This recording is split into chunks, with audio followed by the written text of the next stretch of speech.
Hello, this is Morgan Freeman, and I want to thank you so much for all the ways that you support my friends on The Edge with Mark Thompson. You know, you can listen on iTunes, Stitcher, Overcast, iHeartRadio, and many places that great podcasts are heard.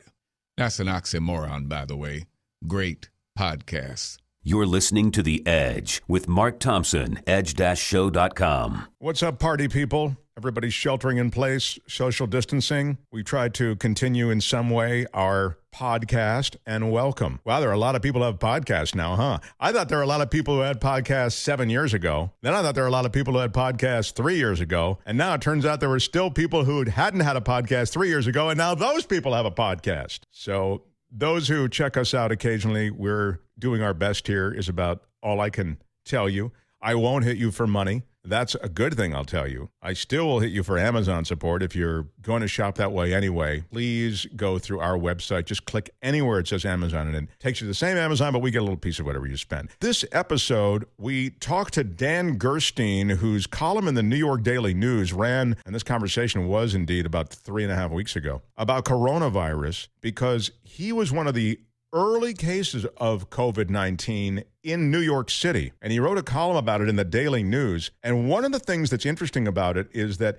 his wife is Italian. And so the entire COVID-19 crisis was playing out in her home country even before it made it to the shores of the U.S. in the way it has. So in their house, there was already a contemporary conversation going on about COVID-19, and still Dan got it.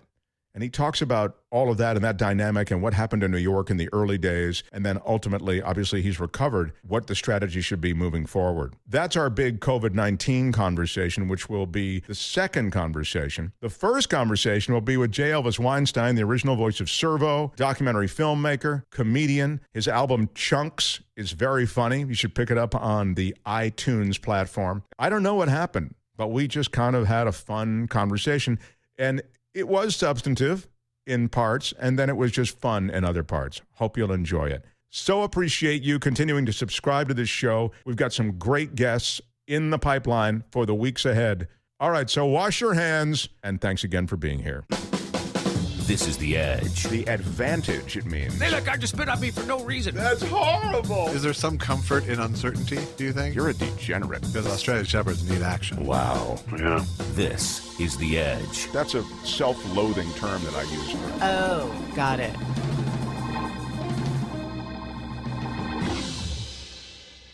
The way we're doing this now, I've got the stuff here and everything. We've got all kinds of fun drops that we can read. You created havoc and chaos. You know, that's Judge Pirro. I don't run nearly as many drops as I want to drop on my show. Do you have a secret talent? You know what I'm saying? Like, there's all sorts of stuff here. I have to do them live, like...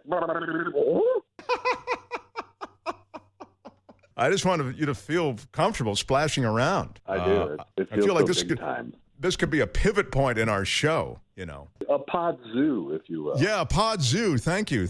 A pod zoo. Here's one from 420. Stay at home and get baked. I think that's strong. I think you can drop that in anywhere. Stay at home and get baked. Yeah, absolutely, especially in the San Francisco market. I beg your pardon. You cannot say you love your country. That's one of my absolute favorites. Are we turning the show into Dream On now? Is that the thing? Oh, why? Did Dream On do it? What did Dream On do? Dream On was that HBO show. I know what Dream On was, Josh. I'm asking you what they did that's similar to what we're doing. Apparently, you don't, Mark, because the whole conceit of the show was cutting away to little movie clips in his mind. Oh, I get the tenuous reference. This is a man with anger. This is a man that has resentment towards you. I know. I love that about him, actually. J. Elvis Weinstein, I am so glad to have you here. We have... Why, thank you.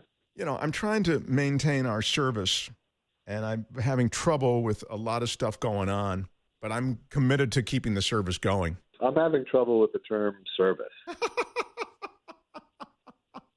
This is a man with anger. This is a man that has resentment towards you. This How about is a that? Man who does not believe in science one lick. How about that Dr. Phil? Really, he really got the blowback. You know, When he was flying under the flag of Oprah, and he was, quote, helping couples and doing all of that, it was one thing. You cannot say you love your country. Okay, I don't think that was an appropriate use of that, but It's still a new skill. yeah, still developing it, you know? Say what? Yeah, I like that one. I'm so used to talking to you without any drops, though. It kind of seems awkward. Well, it is awkward. That's why. Now, you have a son, right? I do. I do have a stepson. How old is he now? He is in his early 30s. He was 16 when you guys kind of No, got going? he was 8 and I was 23. Oh, okay, sorry. And now it's 25 years later. Wow, that's so wild. That's so wild. So what's he doing during all this? He lives with his partner and not too far away, and they're hunkered down, and he's an artist, so he's doing lots of art, and he's also incredibly anxious, so he's spending a lot of time on that. But so far, so good. Cool. Do you watch these briefings from Trump? Because you're a big tweeter. I always feel like maybe you're doing that. I've stopped. There's no nutrition I can take from it anymore. It's not funny, and you just want to yell at the TV and feel hopeless pretty much. So. Yeah. And when he gets the experts up there, it's like a hostage video. I mean, particularly now. I mean, the early going, he kind of let them have a little room, but now, I mean, he gets them on and off like it's like an Al Qaeda video or something. It's unbelievably disturbing how everybody has to genuflect as they get up there. It's almost like Abbott and Costello now because they're both saying entirely different things now when they come to the mic. Right. No, you're right. And, Fauci was this folk hero, became one overnight, as we do in our culture. Yeah. And as the guy who would sort of, state things in no uncertain terms, he kind of a plain-spoken guy who had some cred. And now you see less of him. And, he's too popular. You see more of Dr. Birx. Dr. Birx, would you like to address the press? Really feels like a James Bond kind of press briefing where you bring in somebody to speak for, a minute or two, and then you wheel them off. And as we watch them wheeled off, we see in the back room that their family is bound and gagged. You know what I mean? Right. Well, it's like you playing drops, except with scientists. Say what? Exactly. Oh. He wanted the radio show. That's what he's going for. So. Trump did. That's right. Trump wanted his own radio show. Yeah.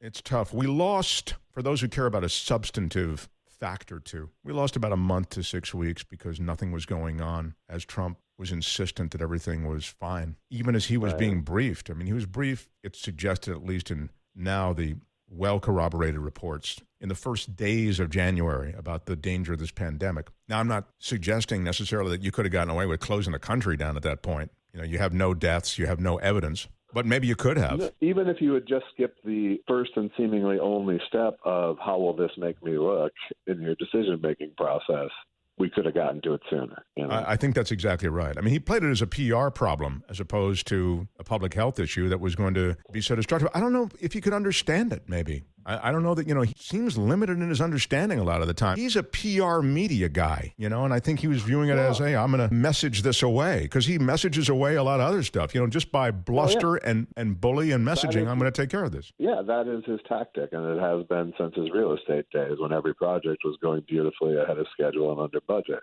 If you keep saying that, that becomes as much the story as reality. And and then eventually the building's done and people don't remember, and now, he's used that same approach for his presidency. And now that he has a daily platform to try to bludgeon fake facts into the narrative, he's doing his best. But you can't do that when there's a death toll on the right side of the screen. You can't keep saying everything's fine on the left side of the screen, That's exactly right. But he did. I mean, as late as February 28th. And this is their new hoax. But, we did something that's been pretty amazing. We're 15 people in this massive country. And because of the fact that we went early, we could have had a lot more than that. I mean, that was him trying to take a victory lap when it was just, of course, breaking out. That was February 28th. And he still did another rally, I think March 4th. Well, I think an equally telling quote around that time was when we had the ship off the coast of San Francisco, and he's going, I don't need them to come on shore and add to my numbers. Right, right. But I think you really do point to his psychology and how it just runs against everything that's needed in this case, where you consult with experts and you level with the American people and you put your best minds and scientists together and you come up with a plan. Instead, you have cronyism. You have Jared Kushner again heading his own COVID-19 task force. And you have the task force. And by the way, in his task force, there are no scientists. It's all commercial and corporate leaders. Right. And they've commercialized a lot of the PPE and other things that are associated with riding to the rescue on this from the standpoint of the federal government. You've seen how we as taxpayers, and in many instances, have purchased PPE. Now, unfortunately, now we all know that abbreviation, that personal protective equipment. And then we turn around, deliver it to industry, and they sell it at a markup. Let's assume industry pays what we pay. Okay. They sell it at a markup. Why is that just not being acquired by the government and then delivered? Again, all these different manifestations of how this problem has been taken. You see commercialized efforts on the part of the federal government. You see how people are trying to exploit it to make money. Yeah, but those are the only people whose opinion of him matters to him. Yeah. And also, as you know, I think you're seeing the biggest, and we talked about this, I think, with David K. Johnston, maybe in the last episode, the biggest looting of the U.S. Treasury in history. The bailouts are unbelievable. The bailouts are going top down. Biggest corporations, many of them, or some of them anyway, not even for tax reasons, flying the flag here in the U.S. Right. And we're bailing them out. Whereas, many of the people listening to this podcast right now are probably waiting on their checks from the government. And small businesses are increasingly, scores of them, trying to get a very small reservoir of money, set aside in the big money so that their small business can stay afloat. And it's running out. The small business money, another tranche of funds just released, that money is going to run out too. It's a real swampy picture. Yeah, and the economic wasteland that this country is going to reopen to can't be talked away by. I think we're going to have the biggest comeback ever. Hey, can I?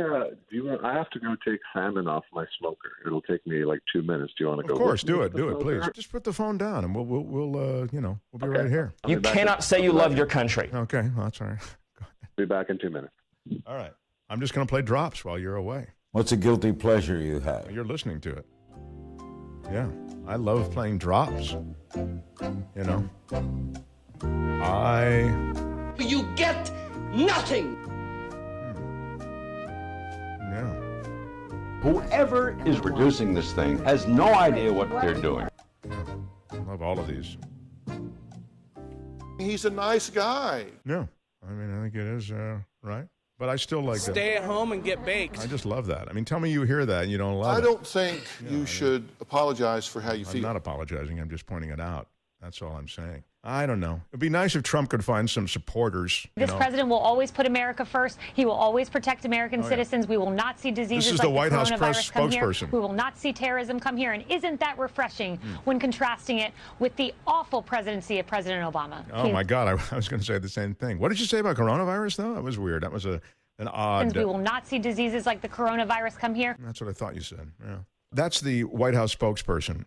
One of the things that Donald Trump has done is he's surrounded himself with yes people, sycophants like Mike Pence, and then the Pencettes, all the other little Mike Pences. And you realize that the only way, and this is if you have a lofty agenda, that is you want to help America, the only way you can maybe get your agenda through is to genuflect to the president, pay him a compliment, speak to how grateful you are that he's given you an opportunity to make the point that blah, blah, blah. And then you hope to get it in there. But a lot of these people they don't care. They want to be in government.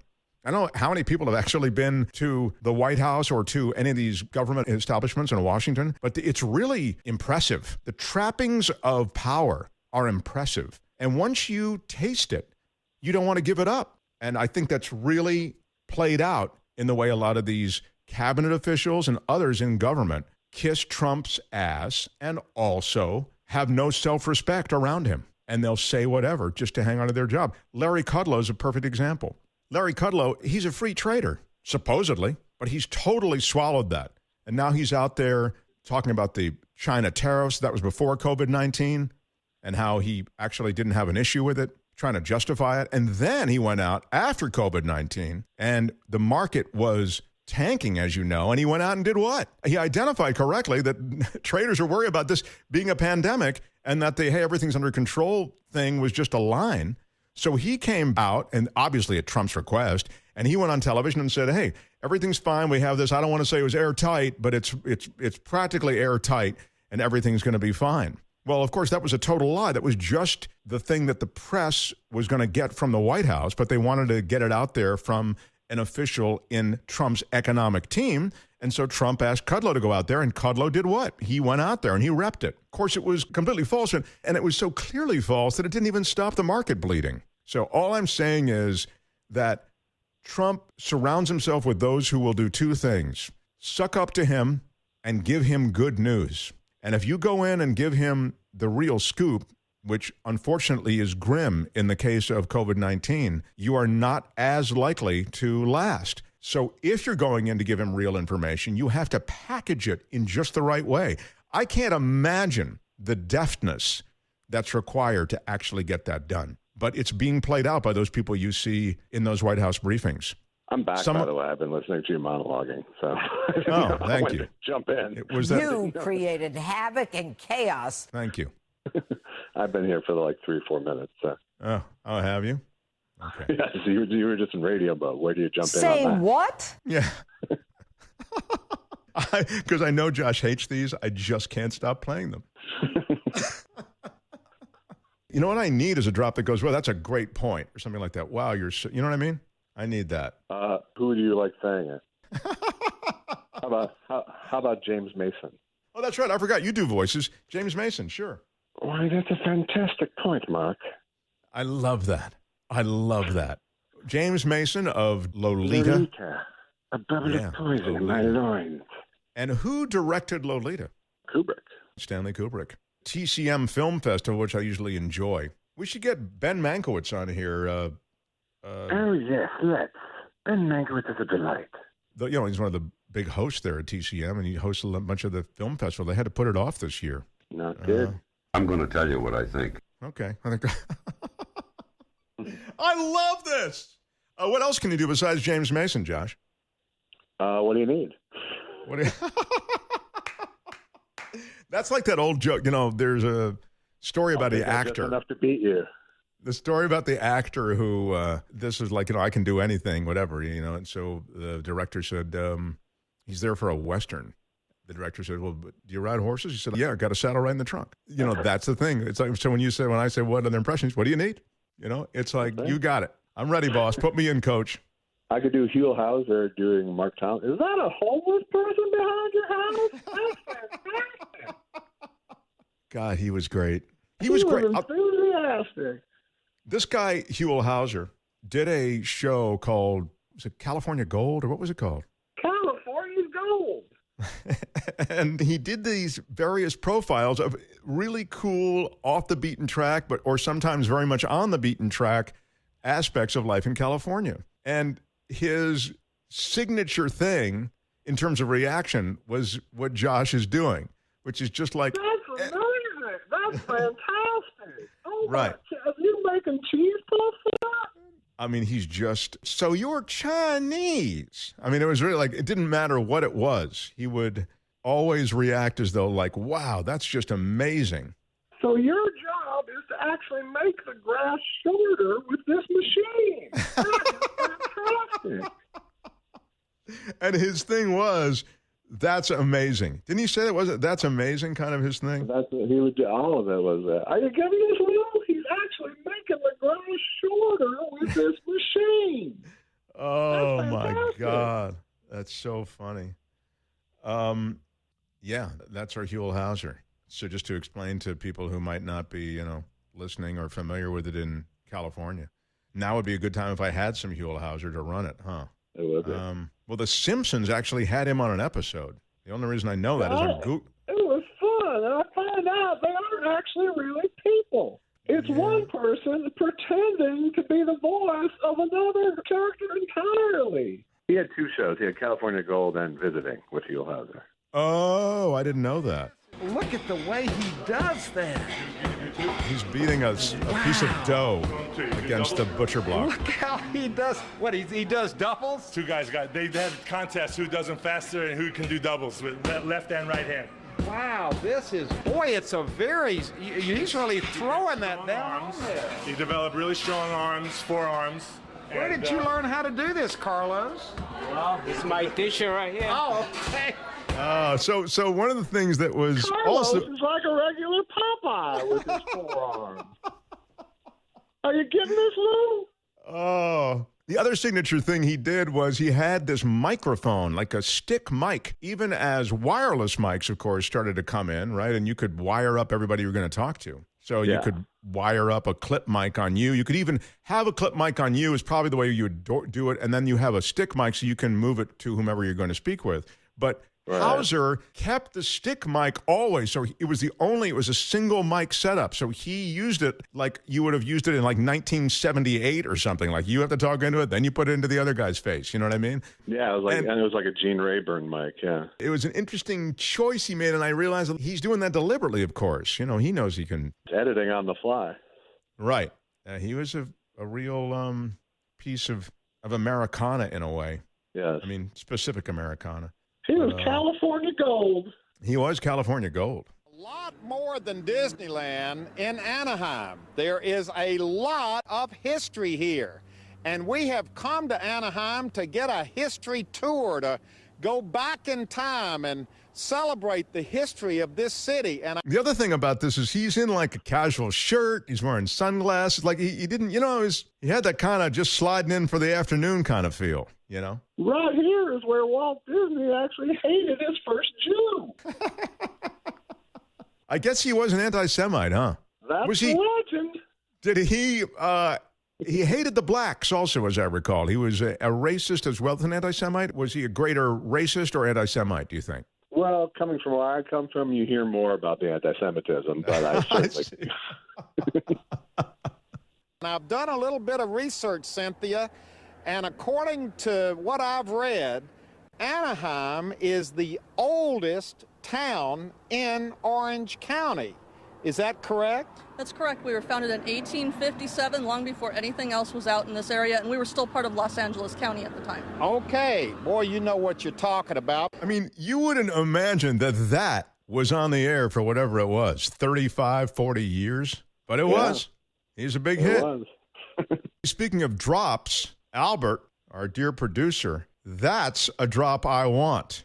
Which is, you know what you're talking about, Cynthia. I've done a little bit of research, Cynthia. That Mark Thompson knows what he's talking about. What's happening with you and Andy Kindler? You know, Josh does a podcast with Andy Kindler called Thought Spiral. It's very funny. Was wondering how you guys are doing it now. I haven't heard it. He calls into you now, or do you guys keep social distancing, or have you put it to the side for the moment? What are you doing? We have missed one show in one Monday in 3 years when Andy's mom died a few weeks ago. But now we're doing nightly check-ins and then assembling those as one show. Oh, that's a clever idea. Maybe we should do some of that, Albert. We'll have to think about that. I mean, like a daily thing, every other day. Right now, we do every 4 weeks? Something like that. Every 3 weeks. It's disturbing. And now I got to edit all this because we got a bunch of drops in here. Got to decide whether to keep those or not. I don't know what to do on that. Do you keep them or do you get rid of them? I don't know. I kind of usually let stuff run, let people hear what we actually are doing. I say keep them, you dirty rat. Yeah. Well, I've enjoyed our time together. Stay at home and get baked. Okay. Has your pot intake gone up since Josh likes the weed?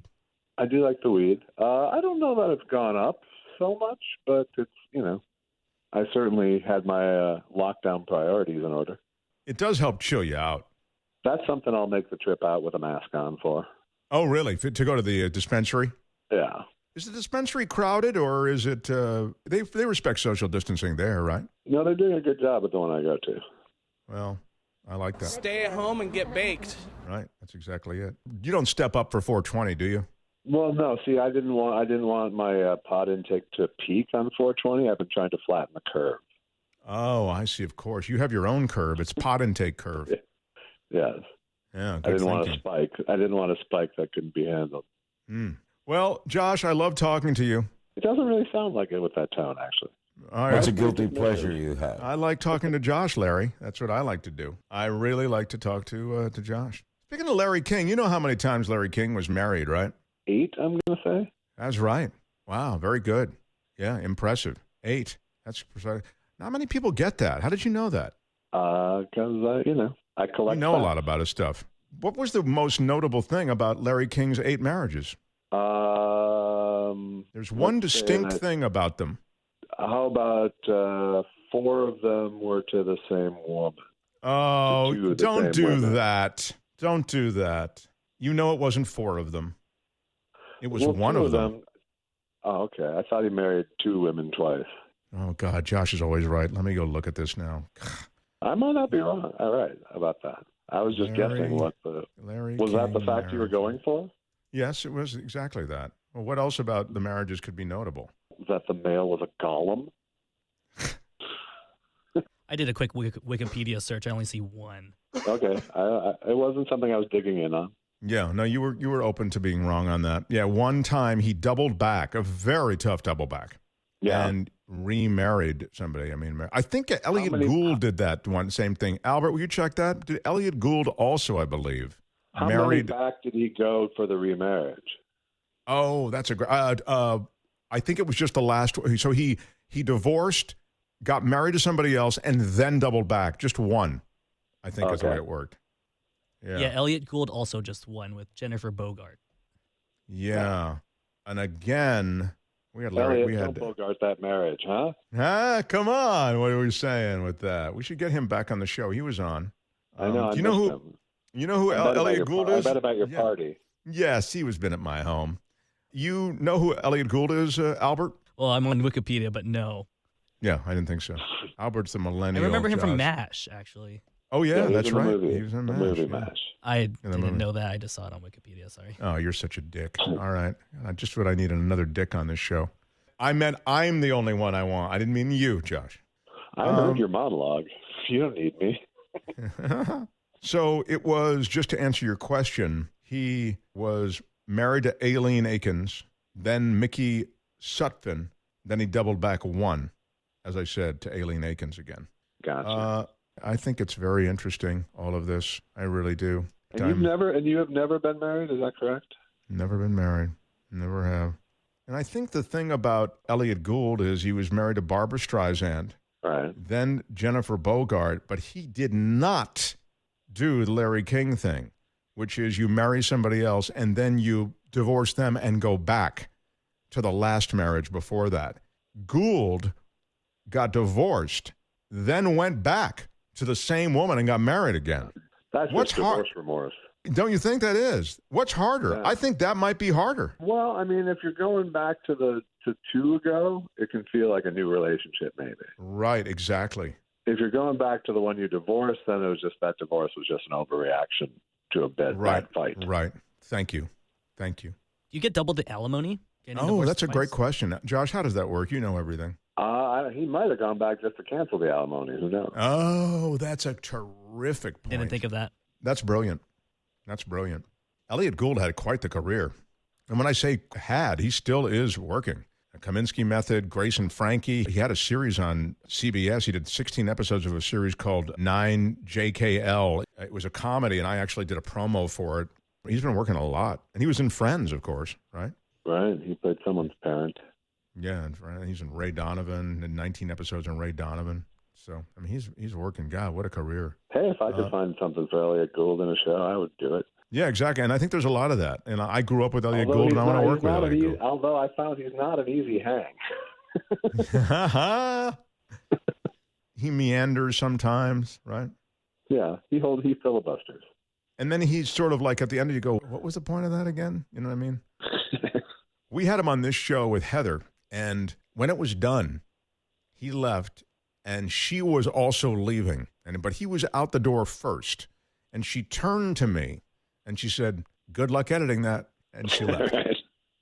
And that's all you needed to know. Right. But I'd book him again today. There's just something about him because he's been through so much. But if I did book him again today, the audience would go, "What was that?" It was just, you know what I mean? Somehow it's hard to keep him on track. Yeah. But he's clearly a super talented dude. I mean, his body of work is unreal. Oh, all right, yeah, listen. no, he's in. Go get some Lysol going, Josh, and clean up. We're all scared. I am. You're probably not. You're so smart.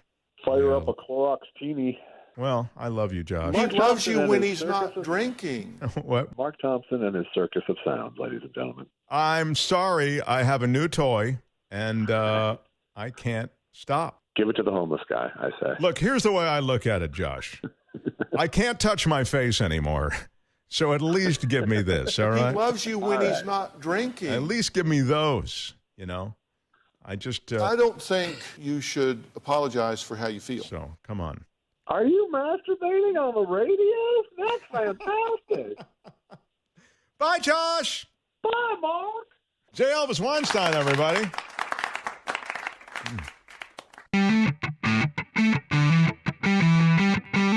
It's just something. There we go. Yeah. I want to thank you for all the ways that you support my friends on the Edge podcast. And if you haven't already, why don't you show your support and subscribe? What's the matter with you? Go to Edge Show. Oh, it's Edge Dash. What's with the dash? Stupid. Edge-show.com. Stupid. Why is there a dash? J Elvis, it is surrounding us, this COVID-19. It's everywhere. But It is. I was reading this piece in the Daily News from Dan Gerstein. He got it early on in this whole experience with New York becoming the hot spot. And it's an interesting piece in which he talks about what happened to his life, and his wife is Italian. And I mean, there are a lot of like moving parts here that seem unique. So do you want to get him on the line and we'll get started? Yeah, let's talk to him. We welcome someone who has had firsthand experience with COVID-19. And he wrote a column about it in the Daily News. The column's called Our Viral Awakening, What Coronavirus Taught Me and What It Should Teach America. Dan Gerstein. Welcome, Dan Gerstein. Thanks, Mark. Yeah. You shouldn't be in a crowd like that, Mark. Not even a canned applause crowd. Dan, that is my podcast partner. We're kind of practicing social distancing. It's J Elvis Weinstein. Hi, Dan. Hi, J Elvis. I love it. We call him J Elvis because that is his name, and he changed it to J Elvis. I mean, well, tell Dan how it worked real quick, and then we'll get into his story. But you're Josh Weinstein. I am Josh Weinstein. There was another Josh Weinstein in the Writers Guild when I joined, so I threw in an Elvis to my name and I made my initials spelled Jew, and I thought it was hilarious when I was 20.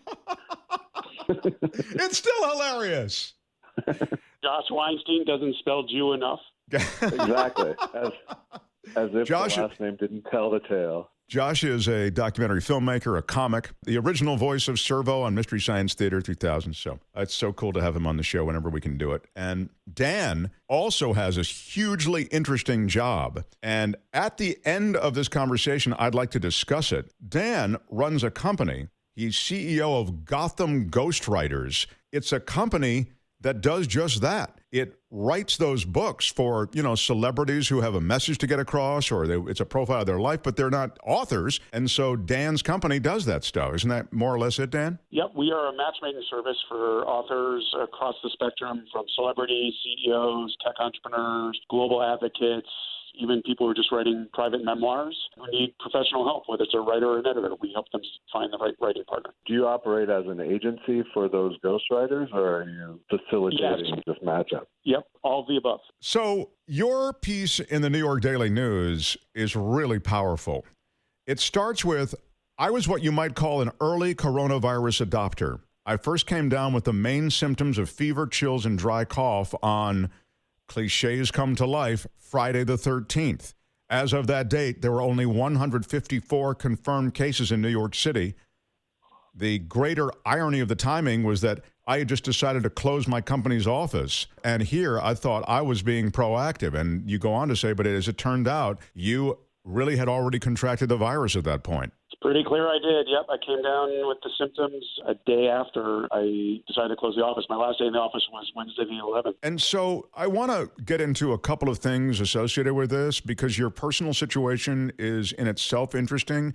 Your wife is Italian, so she was in touch with her relatives in Italy, all of whom were going through the most dramatic experience associated with COVID-19 in the world at the time. I mean, I guess China was also quite, but The one that we have seen the most about, I would suspect, in the Western world is the Italian experience. And you were living that once removed through her. That's exactly right. My wife was born and raised on the Ligurian coast, not far from Genova, and her parents still live there. And then she lived and worked for many years in Milan before moving to New York, where we met. And she has a lot of very dear, close friends. She's a freelance journalist, so in the media business, PR, and to watch what was happening from afar was really, really painful for her. And then the idea of knowing that her parents were there, they're older, vulnerable, and if something happened to her, then she wouldn't be in a position to help them. And like I said, that was really difficult for her. And she was impressing upon you how it was coming here, right? That is correct. She is actually a PhD in science, and in addition to being a journalist, and knew a lot about the underlying science behind the virus, and was paying very close attention, and was pleading with me to change my habits, knowing that it was coming here. And, she was partially successful. I did change some of my behaviors. The reason I closed my office was because of her. But as it turns out, I was not proactive enough, and that just compounded the pain for her. Well, as it turns out, I mean, it was crawling all over New York City, and you weren't even aware of it yet at that point. That's right, in the sense of that we just didn't have any idea, in large part because there was no testing being done ahead of time, which in hindsight was a crucial error, not just in part of New York, but nationally, that has made this outbreak that much more deadly than it should have been. Yeah, and of course, the other thing is that this incubation period is a couple of weeks, and people are asymptomatic often for that entire time. So when nobody's manifesting symptoms, but they're spreading it all over the place, when you're in a place like New York, where it's an urban environment and you're just coming up around people all the time, subways and elsewhere, it just has to be a very tough place to, in any sense, kind of stay clear of anyone. Absolutely. It's not an accident. This is the epicenter of the outbreak. We're packed in here. It's unavoidable coming into contact with people unless you have, what ultimately happened was a statewide edict, and then a lot of social pressure for people to practice strict social distancing, and that has made a difference. If it had been enacted weeks before, who knows how many lives would have been saved. And of course, asleep at the switch was the administration. I'll start with them, but then I'll get to the administration in New York, who are also kind of asleep at the switch. I mean, I understand everybody now is talking about how New York is, being aggressive and all the rest, but the reality is that there were some shortcomings there. We'll get to those in a moment. On a national level, of course, Donald Trump's administration was made aware of this pandemic very early on. I mean, it's argued, I think, that they knew about it in December. Yes, and at a minimum,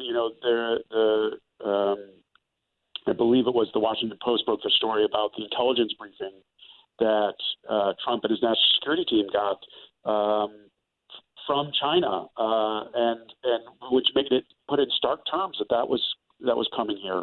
So his excuses that we didn't know are just horse crap, like I said, I think history is going to judge this president very harshly for many reasons, but at the top of the list will be the criminal negligence he showed by not just not acting, but affirmatively poo-pooing the dangers this virus posed, and fooling the American people into going on with their business as if there was nothing to worry about. This is a guy who has a tremendous following, and they're ready to believe whatever he tells them. On the other hand, there seem to be reports, and this is where we point to Italy and elsewhere, of this pandemic being so very powerful, that is the transmissibility and the intensity of the illness being such that it strained credulity, to be kind, to put it that way, that it wasn't going to be a big deal here. No question, especially given the, embedded in our DNA is a sense of entitlement and personal freedom. even after there was national warnings coming, state warnings coming, it was all across the media. Americans were still ignoring them. We're still going on spring break. We're still going to bars across the country. And knowing that is part of the natural culture, it was imperative that our national leadership, the national media, the national business leadership was unified in sending the message to people and setting examples, setting policies to get them to do what was necessary to protect themselves. And Trump had an opportunity through his, state television outlet and with Fox News to speak directly to that part of the country that only listens to him and to get them to take this seriously. And he opted to do the opposite and to tell people that there's nothing to worry about. This is a hoax. He used that word again, that it was a hoax. Yeah. More than it's nothing, it was, the underlying message of you can own the libs by going to a restaurant right now. Yes. I mean, that's so well put. You almost felt as though it was an act of righteous defiance, not to be cowed by any orders about staying in. Yeah. And I mentioned this in my piece, but the sense of tribalism and the pernicious effects of it runs so deep now in this country that there was literally a block of Americans who, because liberals and the media were warning about the dangers, they felt that it was illegitimate and suspect, and they would rather die than admit that the other side was right. I mean, you can't get in any more stark terms than that. Now cut back to your personal experience. So you mentioned you came down with the fever, chills, and dry cough. Take us through a little bit of what happened. What was your experience with this COVID-19? So late afternoon, early evening, that's really when I started to feel the symptoms. The next morning I woke up and it was, very serious. I was achy and feverish, had trouble getting out of bed. I knew at that point that I had become infected. And my wife was very, very concerned. I put a call into my doctor, finally heard from them the next day on Sunday. And I told them about my symptoms, the fact that I had a flu shot 3 weeks before. So just to actually take that off the table in case I became symptomatic. So I would know that this was the true cause. For pretty much the next 6 days, so from day 1 through day 7, it was debilitating. I, was in bed, achy, feverish, deep exhaustion. Finally, on day 8, I started to kind of feel a little better, but then the second wave symptoms hit, and I had nausea, diarrhea, the chills came back, and that happened for a couple days. And it wasn't until about day 11 it really started to calm down. The fever started to come down, and I could tell I was through the worst of it. And by day 14, fever finally went away. And I just want to go back. First of all, on the fever, they treated it with Tylenol. That's what we were talked to. Josh and I had actually talked about that in the last episode. That seems to be what they want to do. The doctor recommended Tylenol. You may have seen this, but there's a kind of a fierce debate going on online about whether ibuprofen is problematic or not. A number of people were saying that there was anecdotal evidence that ibuprofen was making the symptoms worse. But my doctor told me, from the start, use Tylenol to keep the fever down, and I did. And, I was taking the max dose 3 times a day, and it helped. There's no getting around it. And I now want to double back to one other symptom that I've read a lot about, and that's the diarrhea. Now, I mean, Josh will tell you any excuse I can have to bring up diarrhea on the show, I do. But I mean, I understand that it's pretty intense. On that score, I was pretty lucky. My nausea and diarrhea lasted about a day and pretty much snapped back to normal within 24 hours. For the time I experienced it, it was not fun. And you had made the point that it was no flu. I mean, this idea somehow that it's akin to the flu is laughable when you're in the middle of all this. It's just so much worse than the flu. So much worse, yeah. There's no comparison. And again, I had a relatively mild case compared to a lot of people. You never developed the respiratory symptoms? I did not. And that was what was scaring the living daylights out of my wife. Is she had seen so many stories coming out of Italy of people having apparently mild cases, and then, after a week, taking a sudden turn for the worse and having to get rushed to the hospital with symptoms of pneumonia and having to be put on a ventilator. But fortunately, yes, I never had any trouble breathing and never was really at risk that way. Do you recall having any of the loss of smell or taste before the big symptoms came on? I did not.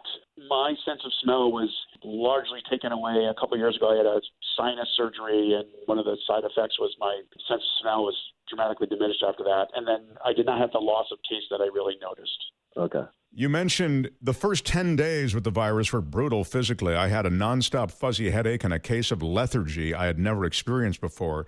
It felt like I was wearing a 50-pound lead blanket, you said. So the power of this thing was something you were experiencing every second, is what I got from that. Yeah, and it was both physical and mental. I mean, it was the combination of, the symptoms were obvious and, it really prevented me from working for the better part of those 10 days. I just couldn't concentrate. I didn't have any stamina. But on top of that, psychologically, it really wore on me because I just didn't know how long it was going to last. And like we were talking about, I also had kind of in the recesses of my mind, and I very much present for my wife, was that possibility that it could spiral downward and I could find myself in the hospital on a ventilator. And the combination of those two things, I think, really was what made it especially debilitating.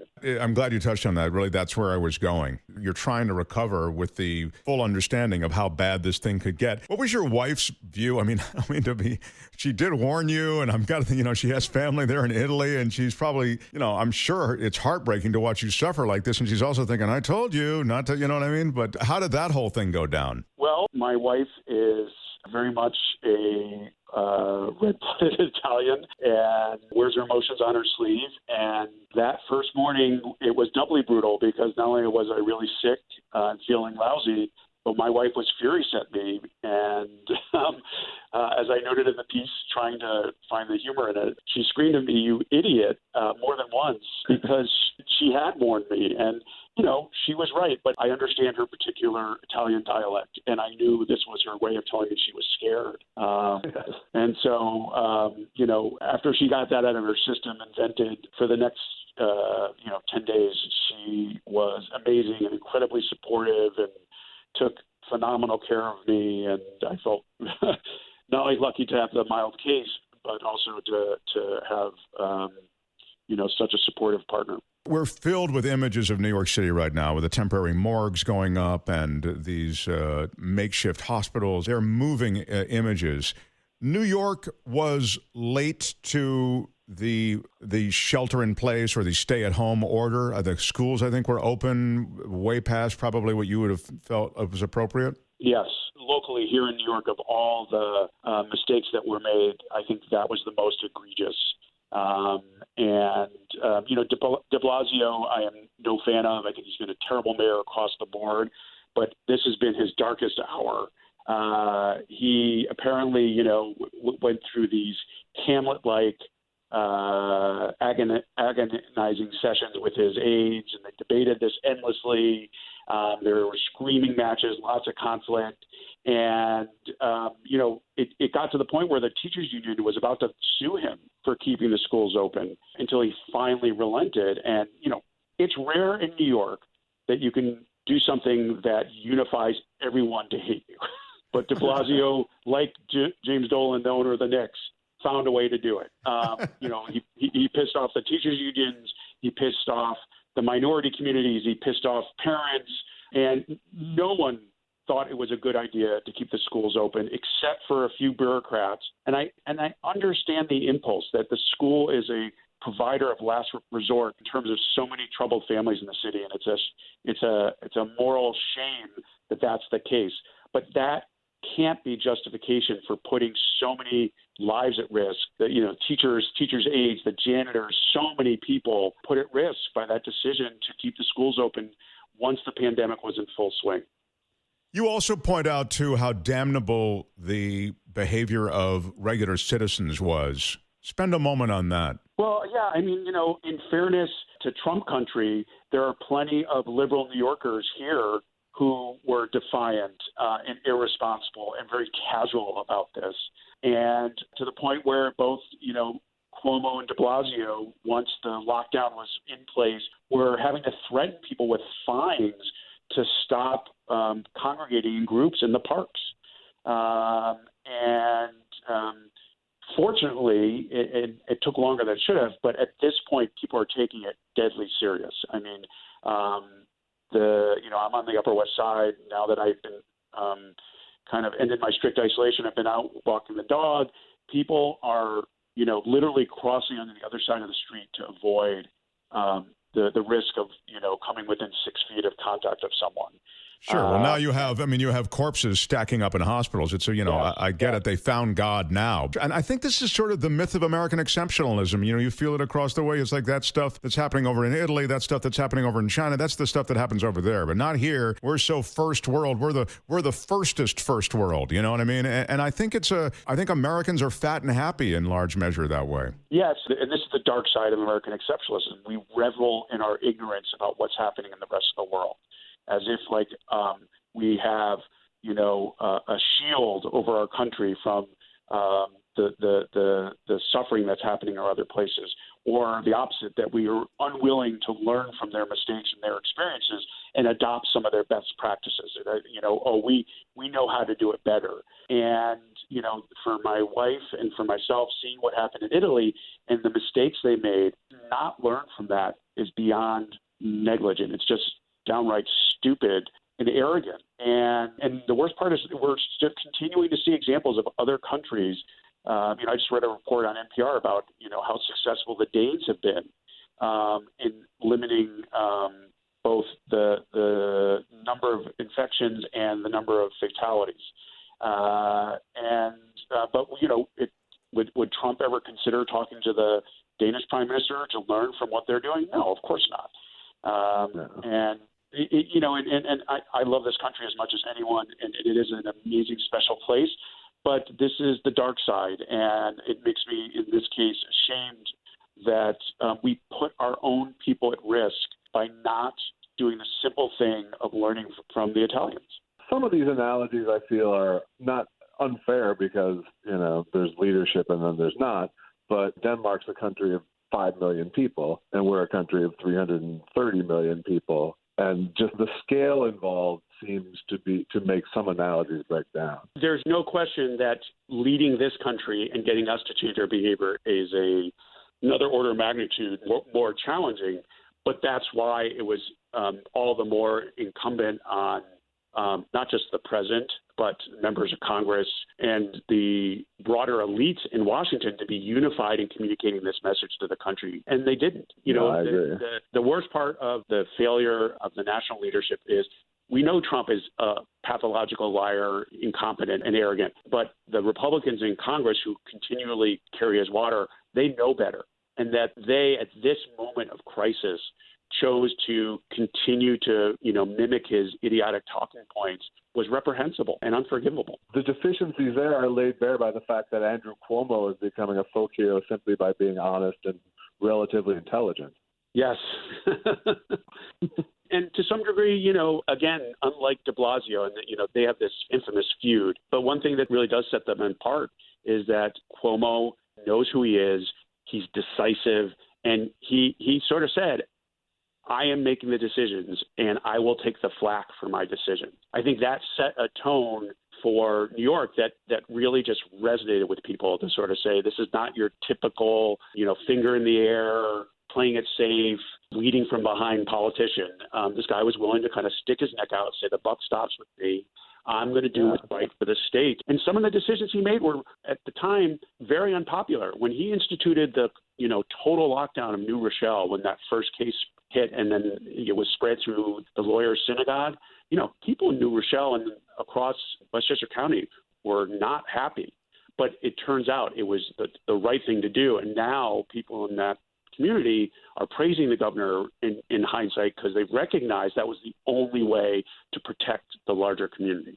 And it's worth noting that I know that Manhattan is under this sort of tidal wave of infection, but as Dan says, this whole thing started in suburban New York, in New Rochelle, and then it got into Manhattan and has become what it's become. By the way, just because I don't want this to be a love letter to Cuomo, I know that everybody's drunk on Governor Cuomo right now, but, this is a guy who is still looking to make cuts in the Medicaid system in New York. Andrew Cuomo, without question, is a complicated figure, and it's impossible to hide his warts. But again, I think as Josh pointed out, a lot of this is just relative. He's being measured against other leaders, and in that sense, there's no comparison. Yeah, I mean, I think that's a fair point. And so you began, as you recovered, to see actually the rest of the community around you falling into greater decline when it came to COVID-19 in New York, right? Yeah, you know, it was fascinating to watch is that when I decided I was going to kind of post about my experience on Facebook as a way just to kind of let my friends know what was happening with me, but also after my first post, people were desperate for information about what it was like, what to expect. So I really felt like, you know, I could actually help people in a very, very small way by posting about my experience. And it was unmistakable as in the arc of those 2 weeks that more and more people were reaching out to me to let me know that they were sick and that they were 2, 3, 4, 5 days behind me in the onset of their symptoms. So, you know, anecdotally, I could just see from my own personal interactions online that this was really spreading and more people were being affected. And then, you know, I saw on Facebook and I got invited to join this. There was a survivors, and in that survivors group, you know, the numbers were growing exponentially over the course of the 2 weeks that I was sick. I'm very curious about the psychology of surviving this at this point in the epidemic. Is there a relief? Is there guilt? What have you found has set in on you? Well, I would say relief, absolutely. You know, for my wife, it took a huge emotional toll on her. And that, you know, I could see her just kind of holding it together for both of us. And then once I was fever free and then I was able to end my isolation, you know, she kind of just let go a lot of this tension. And, you know, that was, you know, an unforgettable moment for me and then to make me understand how much of a burden she was carrying. And then she came down with a really bad cold. And we had to worry for a couple of days that she might have been infected. But thankfully, she's had no fever, none of the other symptoms. It seems very clear it's just a classic cold. So typical post-stress colds, yeah. Exactly, yeah. When you got sick then and you're in close quarters there with your wife, she didn't contract the virus. She did not. And did you institute some kind of, you know, the social distancing that you can do in a New York apartment? Yes. So she was very insistent on this, and I totally agreed, I camped out in our second bedroom, and I shuttled between the second bedroom and the bathroom. We had no choice but to share the bathroom, but otherwise, you know, we didn't touch. We stayed, you know, the 6 feet apart. She brought me my food, and I was kind of, you know, camped out in this cave situation.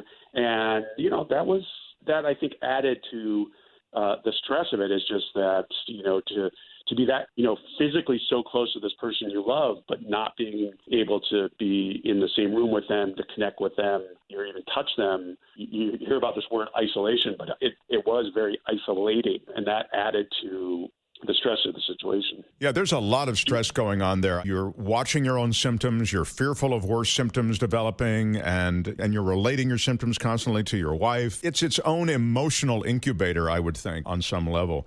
Before we let you go, because I know people are going to ask about, you know, didn't you get a test? Didn't you get a test? I mean, the testing, as I've said before, is really good from an epidemiological perspective because it shows you, you know, how far this thing has gotten and in what hotspots this thing exists. But it doesn't, from a treatment standpoint, really do much. But with that little preamble, you did try to get a test, right? Oh, yes. I felt it was important to get tested, in large part just to forget about the peace of mind for me and my wife. It was more so that we were part of an effort to get a good data set on the level of infection. Right. That's the epidemiology of it. Yeah. Yeah. Initially, I was very frustrated, bordering on outrage, that I couldn't get tested. And, you know, they told me the criteria was you had to have traveled to a hotspot or come into direct contact with someone who had tested positive. I didn't meet either of those criteria. Then on day 4, I found out that someone at my WeWork had tested positive. So I met one of the criteria. So I called my doctor back, and they said the criteria had changed. And this was very telling. The doctor was very blunt, more blunt than both Cuomo and de Blasio were being publicly at that time, which was that there was such a mass shortage of protective gear for the medical workers who were delivering the tests that they had to ration the tests. Not only did they not have enough test kits, they didn't have enough equipment for people to administer the test. So they made a decision they were only going to test people who had very acute symptoms and were likely in need of hospitalization. And at that point, the more I read about it, I recognized that we had missed the window to do the diagnostic testing. And, you know, we were in survival mode. And I understood the decision to ration the testing, and I wasn't upset about it for me. And, you know, and a lot of people were like, well, how do you know? How do you know you And all I can say is that the combination of I had the main symptoms, it was debilitating, it was not a normal flu. I had had a flu shot 3 weeks before to basically rule out having a conventional flu. And then there's someone at my office who had tested positive. You add that all up, I mean, I think with 98% certainty, I had the coronavirus. I'm buying it completely. Yeah, I don't think there's much doubt. As we leave you, what advice would you have? What would you like to see happen strategically, perhaps from a policy perspective and just personally to Americans? Well, I think by far the most important thing is to continue abiding by the CDC guidelines and social distancing, and to recognize that that there may be a point where things start to plateau or where it looks like it's getting better, but we have to be vigilant and make the sacrifices necessary to prevent this from coming back. So I guess that would be first and foremost the advice I would give is to kind of stay disciplined and do what's necessary. And, you know, it's been heartbreaking to see so many postings on social media from people who know who've lost a parent or a grandparent. And the vulnerability of older Americans is so serious. If nothing else, I think we have to kind of do whatever we can to protect those who are most vulnerable. Dan Gerstein is the founder and CEO of Gotham Ghostwriters. We so appreciate you sharing your story with us. And I'm going to link to it, the daily news piece that will take you through his column. I'll link to it on our website, edge-show.com, or wherever you're listening to this podcast, and whatever podcast platform. If you go to the descriptions, you'll see a link to Dan's column. Thanks, Dan Gerstein. Thanks for having me, Mark. It was helpful. All right. Thanks, Josh. Nice connecting. Yep. Take care. All right. That's it. Thanks for being here. If you want to reach the show, it's edgewithmarkthompson@gmail.com. Great guests ahead in the weeks to come. Until then, bye-bye. I want to thank you for supporting Mark Thompson here on the Edge Radio. Fantastic show with all the jokes and J Elvis, you know, and all the commentary and the politics and the bullshit. I love it. You can listen to this little pageant on iTunes or Stitcher. The hell is that? Overcast? They're just making all this shit up. Or you can just go to the damn website, edge-show.com.